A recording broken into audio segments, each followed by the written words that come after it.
नमस्कार दोस्तों, आपका स्वागत है योगेश महाजन लीगल चैनल पर।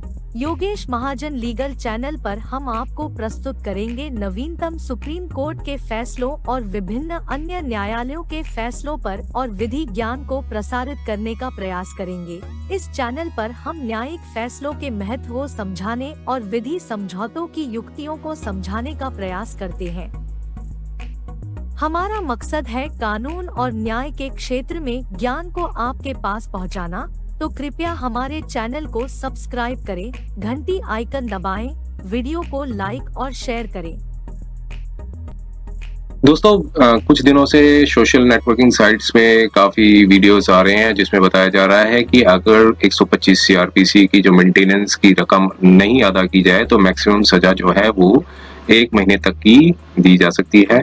लेकिन अगर कोई व्यक्ति 20 महीने, 18 महीने या 15 महीने तक मेंटेनेंस नहीं देता है तो उसमें सज़ा कितनी दी जानी चाहिए, तो उसके बारे में भी जो नेटवर्किंग साइट्स में ऐसा बताया मींस सर्कुलेट किया जा रहा है कि जो सजा है वो 1 महीने तक की होगी। ऐसी एक जजमेंट आई है, तो वाकई क्या ऐसी जजमेंट आई है और क्या कोर्ट ने ऐसा निर्णय दिया है, ये सब हम इस वीडियो में समझने की कोशिश करेंगे। क्योंकि उस जजमेंट को सर्च किया गया, क्योंकि वो अवेलेबल है इंटरनेट पे, और अभी जो मैटर है ये पाया गया कि जो मैटर है अभी कोर्ट के विचाराधीन है, तो इसलिए हम इसके ज़्यादा डिटेल्स में नहीं जाएंगे, सिर्फ वहां तक सीमित रखेंगे कि क्या एक्चुअल फैक्ट्स थे और कोर्ट ने जिस तरीके को जो निर्णय सुनाया है, जो डिसीजन, जो ऑर्डर पास किया है, उसमें क्या डायरेक्शंस थी वो पास की हैं। और ये चूंकि अब कुछ बातें निकल के आती हैं कि अगर जजमेंट कोई भी माननीय हाई कोर्ट पास करती है तो क्या वो पूरे इंडिया में एप्लीकेबल होगी। जो भी हाई कोर्ट कोई निर्णय देती है तो वो एक प्रेसिडेंट होगा, वो बाइंडिंग होगा उसी एरिया के, मतलब उसी स्टेट की जो कोर्ट्स हैं जिसको वो सुपरवाइज करती हैं। तो मान लीजिए कोई एक स्टेट की हाई कोर्ट अगर कोई निर्णय देती है तो वो क्या वो दूसरी स्टेट की जो फैमिली कोर्ट्स हुए, जो लोअर कोर्ट्स हैं, सबऑर्डिनेट कोर्ट्स हैं, क्या वो उनके ऊपर भी ये एप्लीकेबल होगा। ऐसा जो प्रेसिडेंट है वो ये कहता है कि जो लॉ ऑफ प्रेसिडेंट्स के मुताबिक जो हाई कोर्ट अगर जो निर्णय देती है तो वो जो नीचे की जो फंक्शनल कोर्ट्स हैं उन्हीं पर ही एप्लीकेबल होगा। अगर कोई माननीय सुप्रीम कोर्ट देती है अगर, तो उसमें जो निर्णय होगा वो सारी कोर्ट्स पे एप्लीकेबल होता है, even including the high courts. लेकिन अभी उस केस का जो बात की जा रही है तो अभी कोई ऐसा निर्णय नहीं आया है। सिर्फ जो रिविजनिस्ट को कहाँ तक रिलीफ मिली है उसको भी हम समझने की कोशिश करेंगे। तो इस केस में भी ऐसा ही हुआ था कि जो रिविजनिस्ट हैं उनको अभी कारावास में रखा गया था क्योंकि उन्होंने मेंटेनेंस है वो नहीं दी थी 125 सीआरपीसी के तहत, और चूंकि जो रकम थी काफ़ी ज़्यादा अदा बढ़ गई थी। 2 लाख जो 2 लाख से ऊपर का जो अमाउंट है वो देना बाकी था, बकाया रह गया था। जो 21-22 महीने, जो 22 मंथ्स हैं, जो मंथ्स हैं इतने तक का था मीन्स रखा गया था। तो हर महीने के हिसाब से उन्होंने यहाँ पर जब से मीन्स अभी जब तक उन्होंने जो मेंटेनेंस थी वो अदा नहीं की थी उस तरीके से लेकर अभी तक उनको कारावास में रखा गया था। तो अब यहाँ पर कोर्ट ने अभी निर्णय इस पे नहीं सुनाया है कि सिर्फ नोटिस इशू हैं, लेकिन रिविजनिस्ट को रिलीफ है वो दे दिया गया है। और साथ में ये बताया गया है कि चूंकि ये सिविल इम्प्रिजनमेंट है तो इसमें बेल बॉन्ड है वो भरने की जरूरत नहीं है। और जो फैक्ट्स क्या थे उसको समझने की कोशिश करते हैं। फैक्ट्स ये थे कि रिविजनिस्ट ने यहाँ पर सबमिशन दी थी कि उनको रिलीफ के लिए उन्होंने मांगा था कि यहाँ पर बताया कि हाई कोर्ट में ये रिलीफ मांगी थी कि एक जो ऑर्डर आया था फैमिली कोर्ट का 16/12/2025 का उसको सेट असाइड कर दिया जाए। और जो केस का जो टाइटल है उसके बारे में बताया गया है। और 125 सीआरपीसी का केस था जो कि अब बीएनएसएस का बन चुका है, क्योंकि अब सीआरपीसी के प्रोविजन जो है बीएनएसएस में जा चुके हैं, तो वो 147 से बीएनएसएस बन चुका है। जो सेक्शन 128 का जो इन्फोर्समेंट ऑफ ऑर्डर था मेंटेनेंस का वो अब 147 बीएनएसएस बन चुका है। तो उन्होंने ये प्रेयर किया था कि जो ऑर्डर पास किया गया था फैमिली कोर्ट का 16 दिसंबर 2025 का उसको सेट असाइड कर दिया जाए। और साथ में ये भी कहा था कि रिविजनिस्ट को बेल पे छोड़ दिया जाए। और जो केस में जो उनको मेंटेनेंस का जो केस है जो 125(3) सीआरपीसी के तहत और अदर धाराओं में जो लगाया गया था तो सबमिशन ये दी थी कि रविशनेश जो है वो 3/12/2025 से जेल पे है और रिकवरी के लिए अरेस्ट वारंट था, वो बताया गया था कि जो इम्पिंज्ड ऑर्डर था वो 16/12/2025 का था और जो पास किया गया था 125 सीआरपीसी में, और 125(3) का जो सीआरपीसी ये कहता है कि इम्प्रिजनमेंट फॉर अ टर्म जो कि 1 मंथ तक की होती है अनटिल पेमेंट। अगर जो सजा में अगर किसी व्यक्ति को सजा हो जाती है मेंटेनेंस में, अगर वो रकम पहले अदा कर देते हैं तो इमीडिएटली उनको छोड़ दिया जाता है। तो 125(3) का जो प्रोविजन है वो उसमें 1 मंथ की सजा थी, ये ऐसी सबमिशन थी वो दी थी उन्होंने। और जो ऑर्डर था 16/12/2025 का, उसमें बताया गया कि अवेदिका ने केस नंबर 100 लगाया था, उसमें जो 22 मंथ की जो भरण पोषण की जो राशि थी वो 2,64,000 की थी, उसके लिए प्रस्तुत किया गया और विपक्षी को नोटिस दिया गया। विपक्षी नोटिस में ना तो उपस्थित हुए, ना ही भरण पोषण की राशि अदा की और उसके बाद विपक्षी के विरुद्ध वसूली व गिरफ्तारी वारंट जारी किया गया और जिसके अनुपालन में विपक्षी को वसूली गिरफ्तारी वारंट निर्गत किया गया, जिसमें उन्होंने उनसे कहा गया कि दिनांक 3/12/2025 को जो ऑर्डर इशू हुआ था उसमें जो पेमेंट है उनको करनी है। और विपक्षी ने भरण पोषण की धनराशि जमा करने से संबंधित से पूछा गया तो उन्होंने धनराशि जमा करने से इनकार कर दिया और पूछा गया तो उन्होंने इनकार कर दिया। उससे बताया कि अवेदिका को 22 मंथ तक की जो धनराशि थी वो अदा करनी थी व्यतिक्रम करने पर दोषसिद्धि के लिए योग्य है। तो इसके बाद कहा कि उन्होंने जब उनसे पेमेंट मांगी गई थी 22 मंथ्स की उन्होंने पेमेंट थी वो करनी थी, उन्होंने चूंकि नहीं की थी तो इसलिए कहा कि इसलिए उन्होंने जमा करने से मना कर दिया। तो जो न्यायालय है उन्होंने कहा कि चूंकि उन्होंने मना कर दिया तो इसलिए उनको दोष सिद्ध किया जाता है। अब सजा के लिए फिर ऑर्डर जो था वो प्रोनाउंस करना और फिर इसके बाद बताया गया कि सजा के बिंदु पर सुनवाई पत्रावली भोगन अवकाश के पश्चात पेश हुई। मीन्स लंच के बाद था वो जो प्रोनाउंस मीन्स ऑर्डर आना था जो सजा के ऊपर। विपक्षी को सजा के बिंदु पर सुना गया। विपक्षी ने कहा मीन्स हस्बैंड ने कहा कि वह गरीब व्यक्ति है इसलिए वो धनराशि जो है वो सजा अदा करने में अक्षम है, तो कम से कम सजा दंडित करने की याचिका की।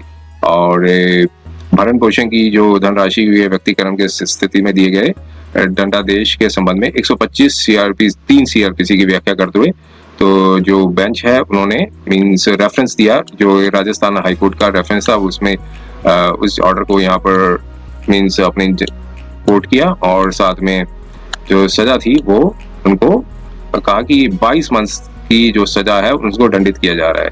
तो इसलिए 22 मंथ्स की जो मीन्स मेंटेनेंस रहती थी तो इसलिए उन्होंने 22 मंथ की सजा थी वो सुना दी और कहा कि विपक्षी को कारावास की सजा जिला कारावास भेजा जाए। तो इन्होंने चूंकि देने से मना कर दिया, ग्राउंड्स रेज किए कि क्यों नहीं पेमेंट करना चाहते। उन्होंने कहा कि उनके पास पैसा नहीं है, वो गरीब व्यक्ति हैं।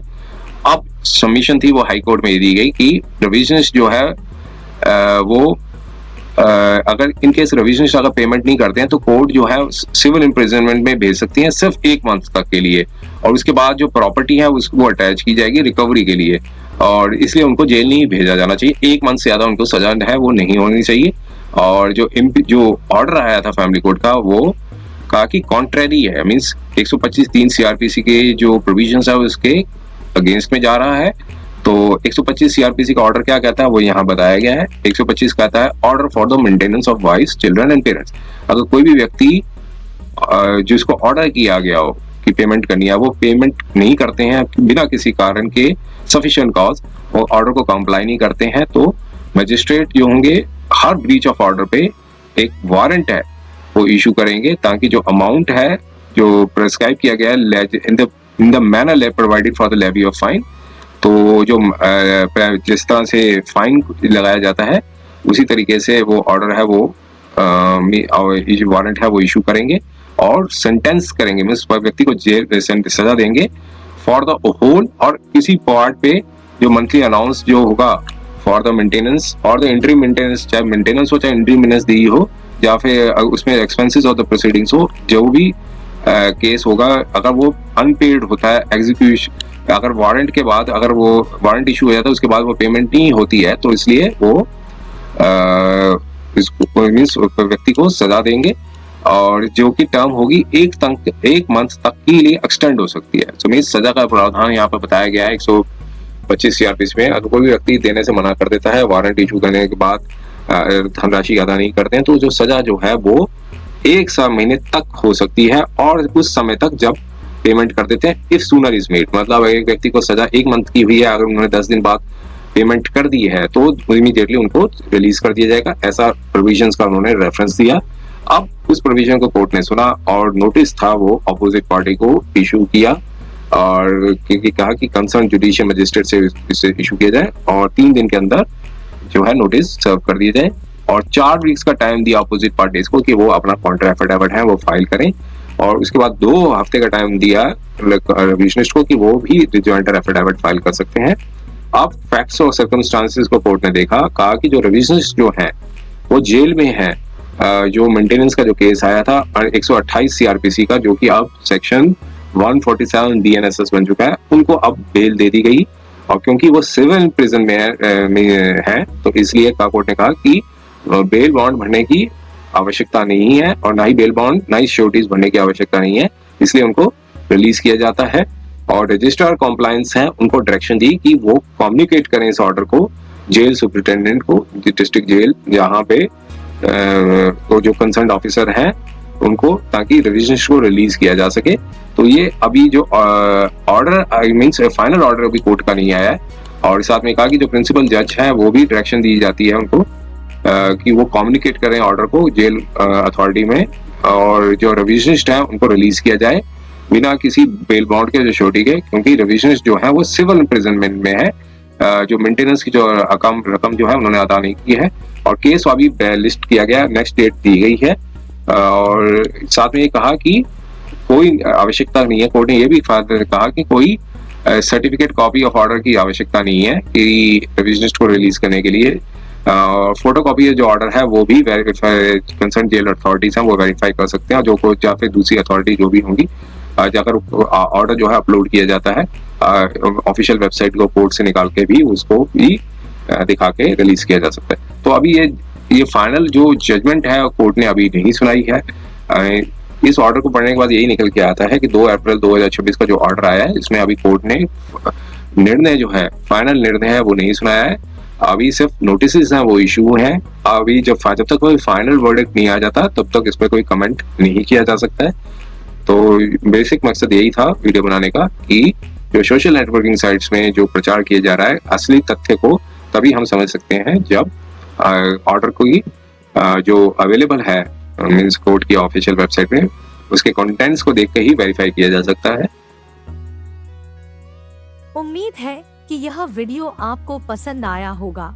अगर आपने अभी तक हमारे चैनल को सब्सक्राइब नहीं किया है तो कृपया इसे सब्सक्राइब कर ले और बेल आइकन दबाकर नोटिफिकेशन प्राप्त करें ताकि आप हमारे नए वीडियो से अपडेट रह सकें।